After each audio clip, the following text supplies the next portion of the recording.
Welcome back to the Winchester Club, Series 1, Episode 2, Bury My Half at Waltham Green. If you want to get in touch with us, it's Terry and Arthur on X or Twitter, Rycott and Chisholm on Instagram, comments down below, and while you're at it, why not throw us a bone and like and subscribe, and it will get us through to your YouTube machine of choice quickly, and it's free, and it helps us out. Thank you. We did get a message this week from Dino in Sydney, who said that when Minder was filmed in Australia, he actually sat and watched. Now, that resonated with me because when I was a kid, I watched Minder being filmed in Bethnal Green. So the question is, have you ever seen Minder being filmed? If so, where? What episode? Again, Terry and Arthur, Rycott and Chisholm, comments down below. So let's get on with the answers to the two questions that I posed at the end of the last video. So the first question was, which comedy program, or which program, made its pilot episode on the same night as Minder's pilot episode? Now, I said the first clue was a comedy, not much of a hint. Second was it starred four actors. One had a hit comedy in the 70s, one had a hit comedy in the 80s, one had a hit comedy in the 90s, and one actor replaced an actor who died in the film version of that comedy. So the answer was, the 70s actor was James Bolam for Whatever Happened to the Likely Lads. Great theme tune. Very good, very funny programme. The 80s was Peter Bowles, who played Richard de Vere in To the Manor Born. The 90s was Richard Wilson, who played I Do Believe It in One Foot in the Grave, Victor Meldrew. And the actor who replaced an actor who died, the actor who died was Richard Beckinsale, and Christopher Strowley took his place in the film version of Rising Damp. So the answer to the question is Only When I Laugh. That was the programme that went out with Minder first time. The second question was, what monstrosity is Dave King responsible for that is seen on television today? Well, Dave King used to play Clifford Duckworth in Coronation Street, and Cliff Duckworth was responsible for the cladding on Jack and Vera Duckworth's house, and that is still seen today in Coronation Street. I think Tyrone and Fizz live in the house now, but it is still there, and Dave King's character Clifford was responsible for that. So they were the two questions. Now let's get on to the plot of this really good episode. Albert Stubbs is to be released from prison. He was in prison doing a 4 stretch for being the driver in a robbery that he committed with the Dillinger of Dagenham, Charlie Mellors, and his associate Bernie Packer, who both got 15 years. But before the gang got caught, Albert got the money washed and buried the money where no one knew where it was. So Albert's release is of much interest to Charlie's wife Rose and her clumsy henchman Jack. Rose! Yeah, Rose! What is it, Jack? Guess what? You joined the Bolshoi Ballet. You what? What do I have to guess? Stubbs is coming out. You sure? Tomorrow. Albert turns to Arthur for help, and he gets Terry to pick him up from the scrubs to mind him back at his flat. When Stubbs comes out, he isn't exactly the shrinking violet.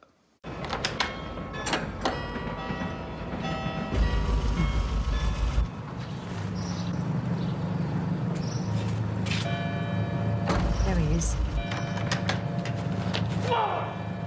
The hills are alive with the sound of music.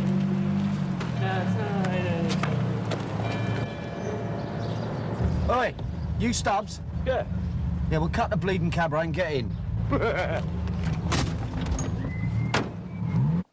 Terry realises that there is more interest in Stubbs getting released and evades Rose Mellors in the Battle of the Capris.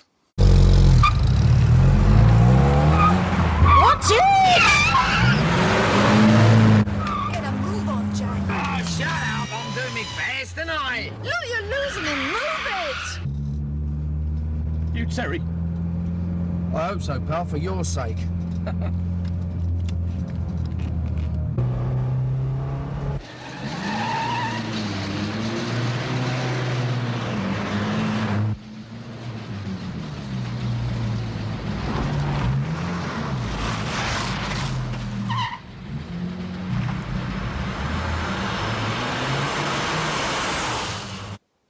Stubbs soon becomes a nightmare.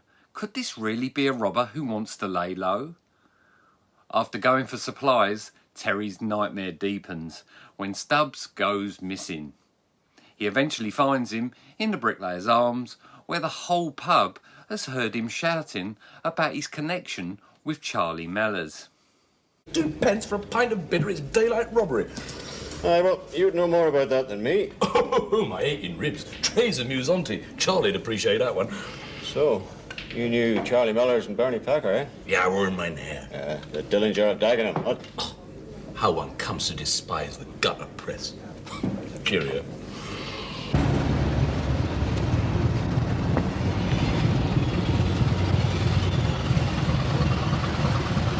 You worked with them then? Only still with the best. That's my motto. Right, what's your game? Ah, landlord. Allow me to introduce my associate. Hiya, Terry. Who's your friend? May well ask. Come on your toes, we're going. Oh. So now, the end is near. And as I reach the final You got curve... a right Egypt there, son. Say that again. He's been telling me he's a hard man. Between the ears. Come on, we're going.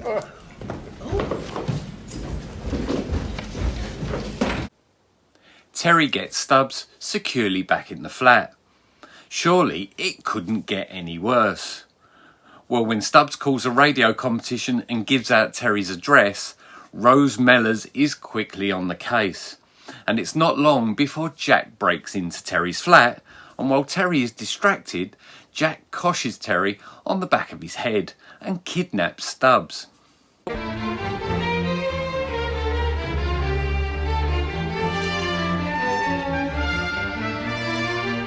Sit down. And change the channel.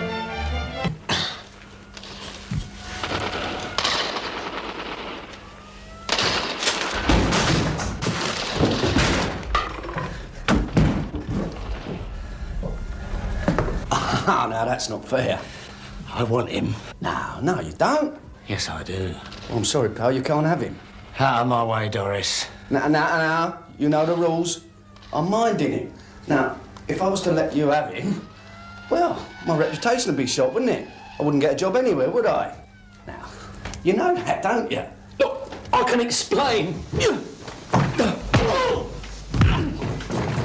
Sod this for a game of soldiers. Wait, where do you think you're going? Leave off, I've had enough. You've had enough. Listen, Do you want some more? No, look, I can explain everything.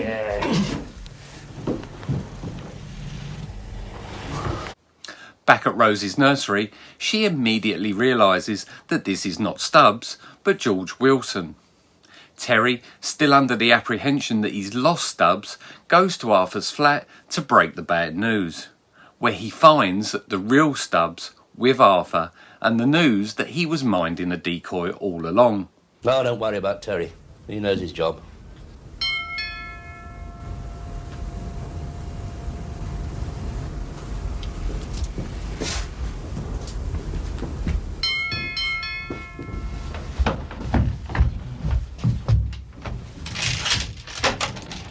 What's this? I've been looking everywhere for you. Why's your blower on answer phone? What you doing here?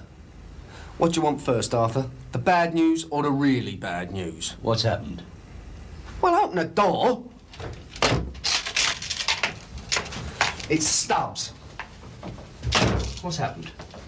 I've lost him. Lost him? Where? Arthur, the man is mad. There's a pedigree basket case. You know what? He only got his name and address announced on the bleeding radio. Who's this? Albert.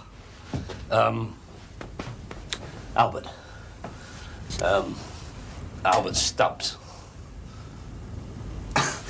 Look, I'm sorry, I'm not quite with you, mate. The real one. The real one? Yeah. Well, who was the geezer I've been minding?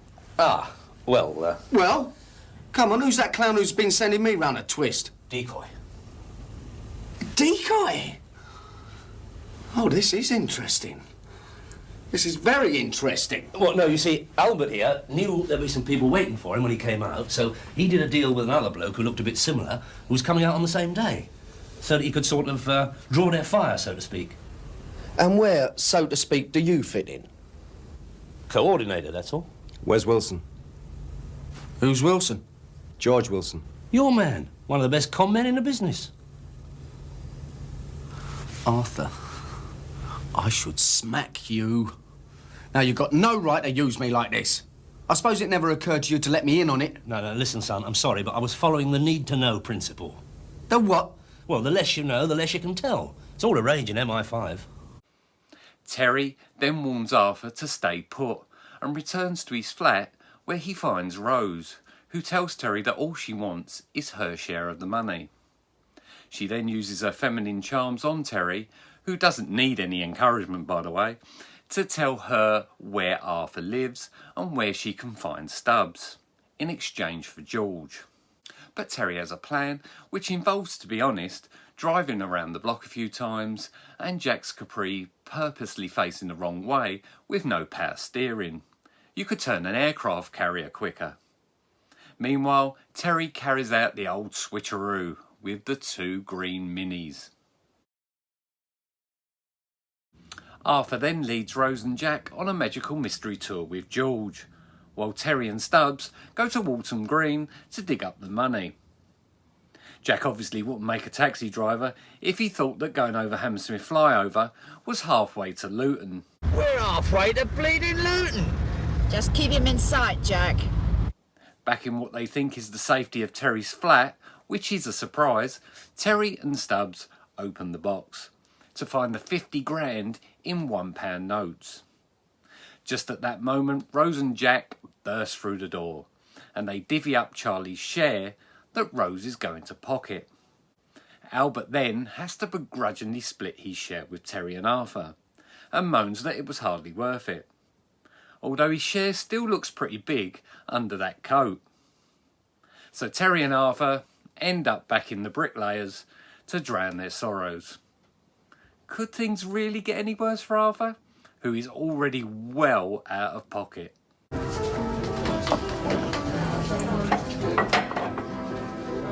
Nicky, this may amaze you, but Mr. Daly is going to buy a drink. So we want 2 pints of best, 2 whiskey chasers, a cigar, sir. 1 large vodka and slimline, 1 lager, finito. You've got the longest pockets and the shortest arms than I've ever seen. Yeah. Who's your other mate? Mate, leave it out. What was that all about then? Do I ask you when you're watering the beer? Thanks. Well, Mr. D, to crime. Cut that out. Hey, just a minute. Not these ones. What? These. They're no good. Hey? Oh, what's the matter with them? What do you mean, no good? Well, those are the old ones, aren't they? So? Well, you wouldn't have noticed, Mr. Rockefeller, dealing only in 20s, but we changed over once in 1978. These aren't legal tender anymore. Since when? Since June the 1st. Why not? Well, they were all pulled in, weren't they? What am I going to do with all these? It's truth. You found Captain Morgan's treasure or something? Are you trying to tell me we can't spend it? What you do is, you step down the Bank of England, you fill in a form, and they'll change them for you, if you're lucky. Oh, dear. Oh, dear, oh, dear. I'm bloody glad you can see the funny side of it. No, it's quite simple, Arthur. All you got to do is step over to the Bank of England, throw in a few firearms, and they give you the money for it. Don't know where you got all this lot, anyway. They're nearly all out of circulation. I haven't seen one for ages. What's the matter, Terry? I'll tell you what. Here, for charity. Arthur, You can go and fill in a few forms, and you can go to the Bank of England. I don't even know where it is. I think I'd like to go home now.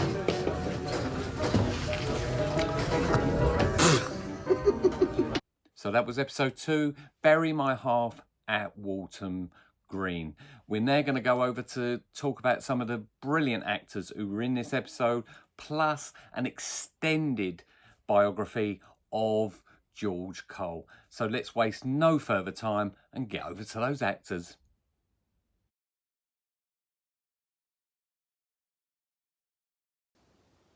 George Edward Cole, our much beloved Arthur Daly, was born on the 22nd of April 1925. At the age of 13, George found out that he was adopted by the Cole family in Tooting, London. In those days, no records of adoptions were ever kept, and George himself never had a birth certificate all throughout his life. His birth was never registered, but this start did provide 2 details that would be used later in the creation of the character of Arthur Daly by George himself. Firstly, Arthur took the same middle name as George and was Arthur Edward Daly. Also, George made Arthur the same age as himself, in that George always used to remark that he was the same age as Paul Newman. On the day he left school at 14, George saw an advert in the Star newspaper saying, "Small boy wanted for musical." George went along to the Helvetia Club in London, Soho, and although he didn't get the main part, he managed to get the understudy. What George didn't realise was it meant he had to go to Blackpool that day.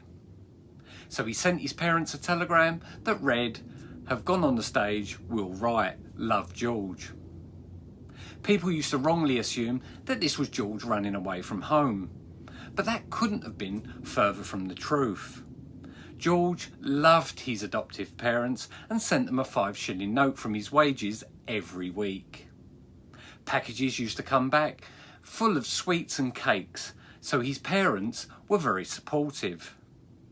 It was 6 months before he saw his parents again.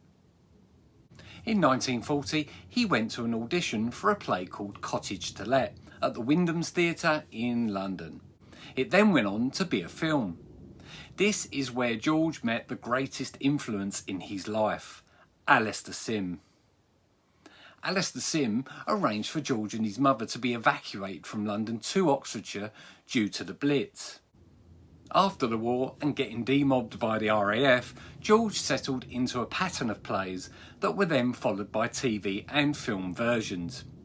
In 1948, George was in the play The Anatomist, which then turned into a film for ITV's Play of the Week.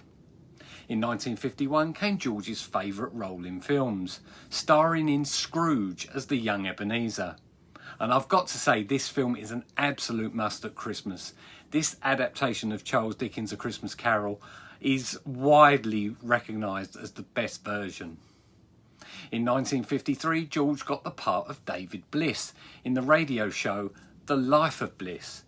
This was to last for 16 years and also produced 20 episodes for television. In 1954 would come the role that George would always be remembered for, until Arthur, Flash Harry. And this role would even contribute to him getting the Minder role. The first film was The Bells of St Trinian's, with Alistair Sim playing headmistress Millicent Fritton and her brother Clarence. This led to another 3 St Trinian's films, Blue Murder at St Trinian's, Pure Hell of St Trinian's and The Great St Trinian's Train Robbery. In 1961, George spent 18 months on the production of Cleopatra, starring Richard Burton, Elizabeth Taylor and Rex Harrison. This, at the time, was the most expensive film ever made. In the film, George played Caesar's barber Flavius, a deaf mute. 13 years later, he worked again with Elizabeth Taylor in the film The Bluebird, where she greeted him with, "George, I really thought you was a deaf mute when we did Cleopatra." In 1966, George reprised the role of Flash Harry for The Great St Trinian's Train Robbery. This would be his last outing as Flash Harry. Reg Varney and Frankie Howard would also star in that film. In 1971, George did a film called Fright, starring as the husband to Honor Blackman's character. Honor would go on 15 years later to star in Minder on the Orient Express. Years later, after Fright, George was sitting with Dennis Waterman on a delay on the set of Minder when the two started talking about films they'd been in. Dennis mentioned he'd been in Fright. George replied, "You wasn't in that, I was." Dennis replied, "Leave it out, I was." It turned out they were both in it, but never had any scenes with each other. Until, of course, Dennis turns up as a corpse. Then they remembered each other fondly and laughed about it. After appearances in The Sweeney in 1976 and a special performance of The Good Life in front of Her Majesty the Queen in 1978, came a call from Verity Lambert about Minder. She asked if George could meet with them to discuss the part. George initially refused, but finally agreed to meet Lloyd Shirley and script executive Linda Agron at the new Cavendish Hotel in London.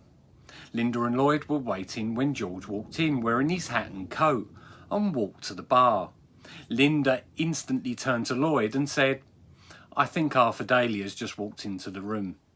The rest was, of course, history. George appeared in every Minder episode, all 109 of them, from 1979 to 1994, alongside Dennis for 73 episodes and Gary Webster for 36, and not to forget Glyn Edwards for 95 episodes. After Minder, he starred in a sitcom called Dad and made appearances in Marple and New Tricks. His last role was 2 episodes of Heartbeat as Albert Hallows in 2008. George Cole sadly died on the 5th of August 2015, aged 90.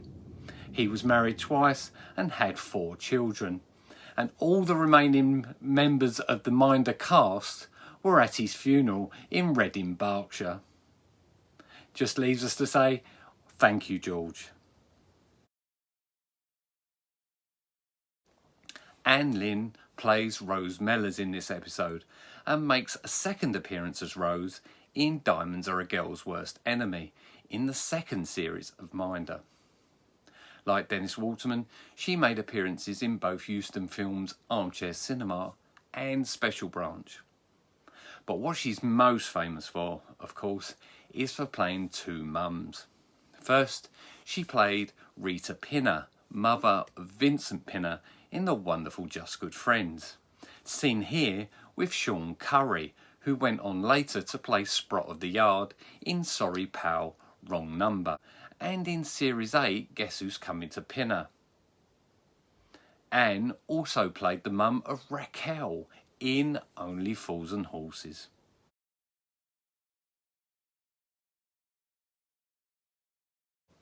Nicky Henson plays George Wilson, who's also known as the decoy Stubbs, which is ironic seeing as though he was once married to Una Stubbs in real life.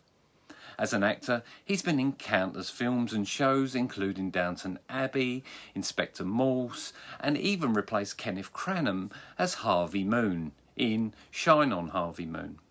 He also played Honey's dad in EastEnders for 37 episodes.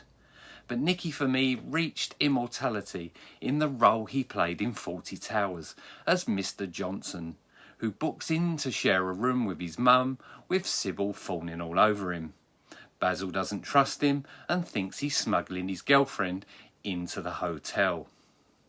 Ironically, Nicky went straight from filming this iconic episode of 40 Towers to filming this episode of Minder.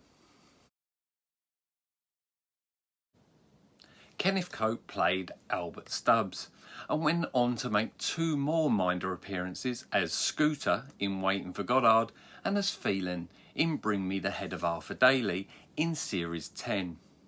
Kenneth's big starring role was in the 60s programme Randall and Hopkirk Deceased, an ATV production that was basically sold all over the world.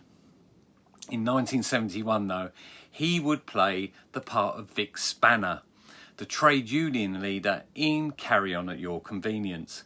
And a year later, he would star with Sid James as his son in Carry On Matron. Two great Carry On films. Tony Selby plays Jack in this episode. This is the first of 2 appearances that he made as Jack. He also played Muldoon, the Scottish solicitor, in Days of Fines and Closures in Series 7. He was a regular on British television in the 70s on shows such as 321, Blanksy Blank, Give Us a Clue and Star Games. He had a minor role in Alfie with Michael Caine and also appeared in Special Branch. There seems to be a bit of a theme developing with Special Branch and Minder. He also starred alongside David Jansen in Get Some In.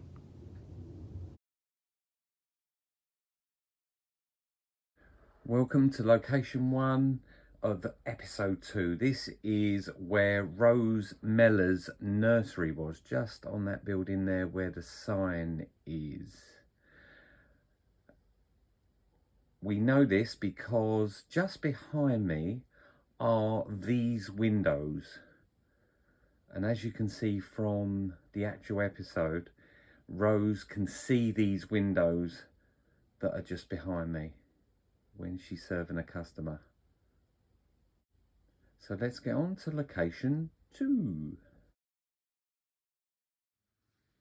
So this is location 2, Wormwood Scrubs Prison, Category B prison. And you'll notice when Terry drives in, just as an aside, that basically it's been raining and there's puddles everywhere. But when Stubbs comes out, it's completely dry. And when the Capri leaves the actual gates, these black gates here, it is actually bone dry. So Terry then, as you can see, comes out of the prison and turns left. Now the road that he's going to take Rose and Jack down, which is Artillery Lane, is to the left. And it is basically, it's that sign you can just see on the left.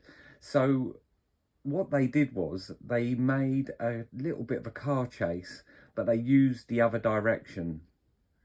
And so they came along, and because if you turn left out of the Scrubs, you are literally on Artillery Lane. So they've literally had to just drive along that road a few times, filming to get down there.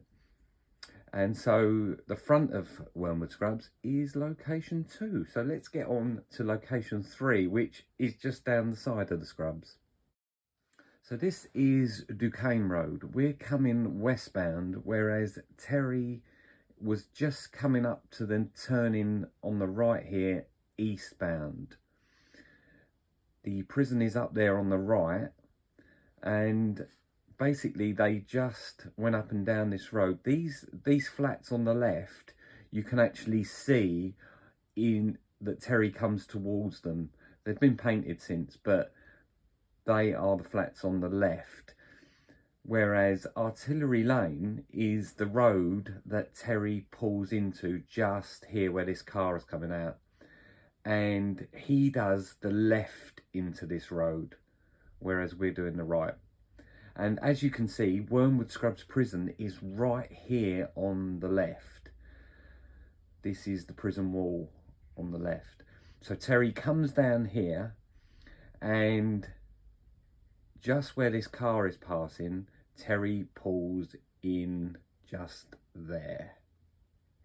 Now, the interesting thing about this road is that Jack and Rose then go straight on. Now, there is nothing straight on.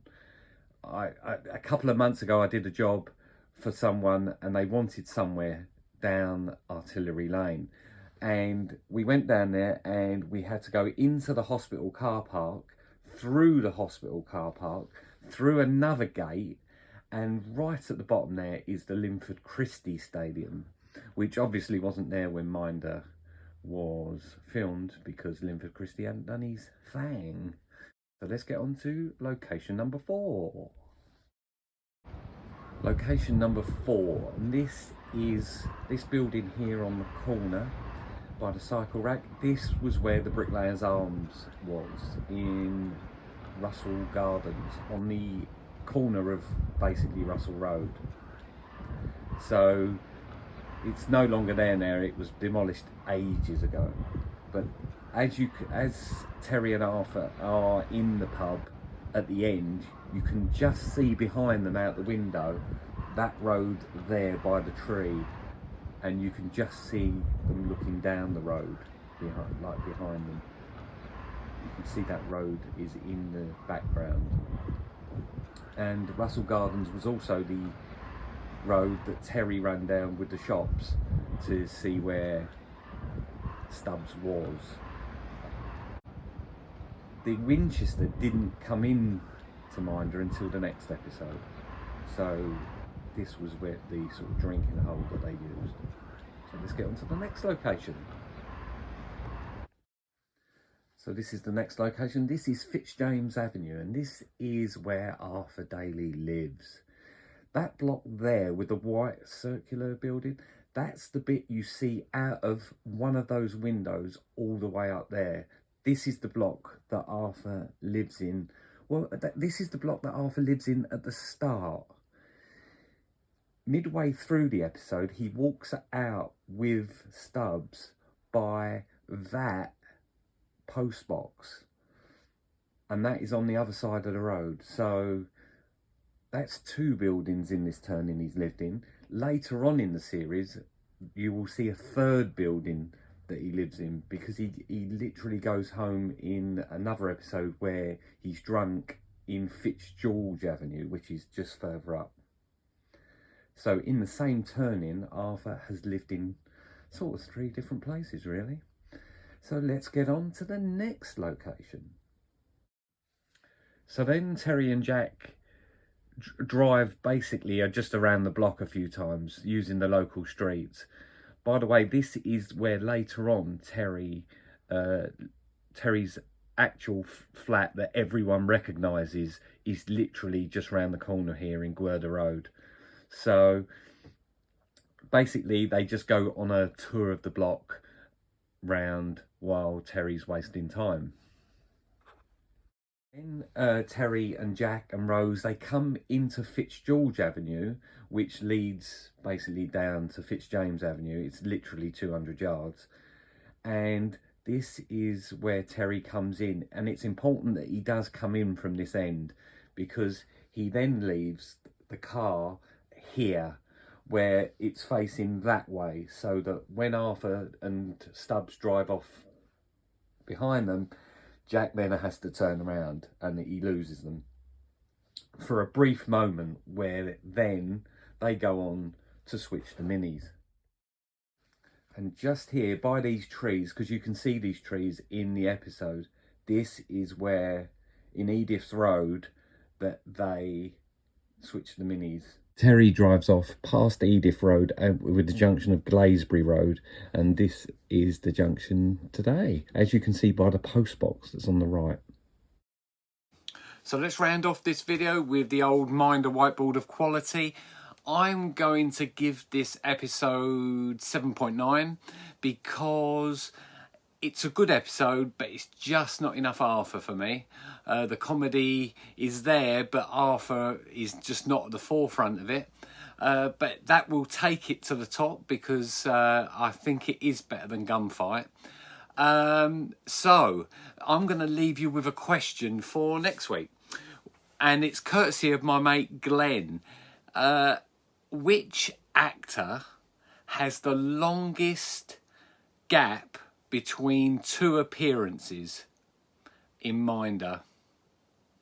He only made 2 appearances, but it was the longest gap. So who was that actor?